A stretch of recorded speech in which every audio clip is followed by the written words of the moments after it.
finally, one last topic for this chapter, which is really set up for next chapter. So next chapter is all about functions, and we'll see that functions are a special type of relation. So before we do that, we have to learn very briefly about relations between sets. So until now, all the relations have been on a set, right? We started with a set A, and we said, okay, we can define a relation on set A. But there's another type of relation, which is a relation between sets. So let's see what that means. So a relation from a set A to a set B is a subset of A cross B. So instead of being a subset of A cross A, right, so that would be a relation on A. Here we have a relation from A to B, and it is a subset of A cross B. So for example, suppose A is the set 1, 2.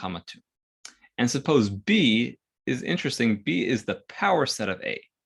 So the elements of B are little sets, right? The elements of B are all the possible subsets of A. In other words, B, the set B, is equal to the set containing these 4 elements: the empty set, the set 1, the set 2, and the set 1, 2.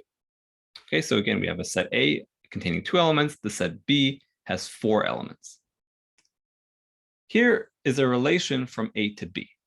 So I'm going to give it as a set of ordered pairs, and then we'll describe what this relation means.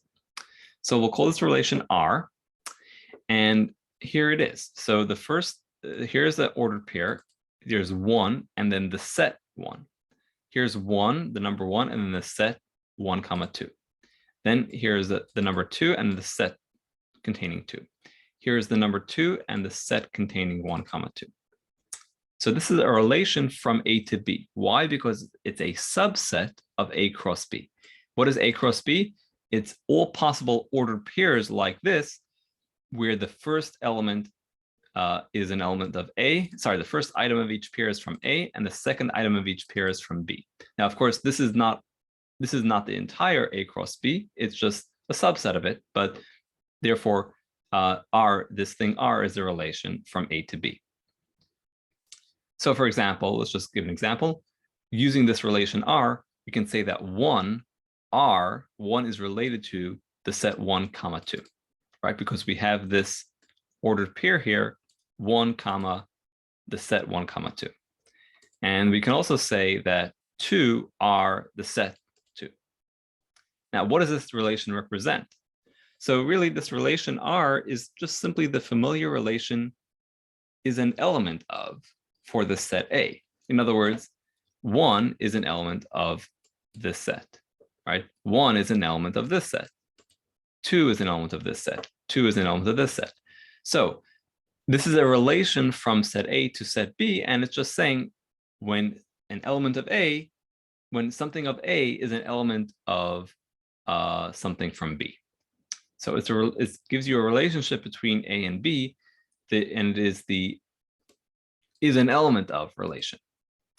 And here's a diagram, right? So here we draw it differently than we draw, a relation on a set. Here we have one set A and another set B. A has, in this case, 2 elements.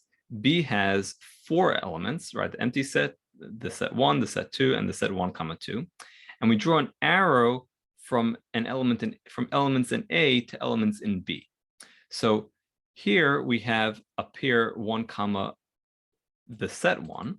So we draw an arrow from this element 1 to this set 1.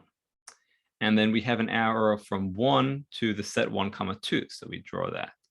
And similarly for 2.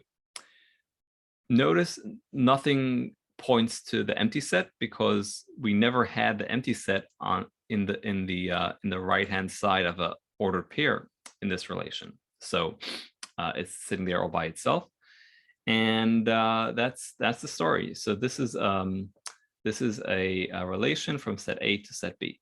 By the way, just to give you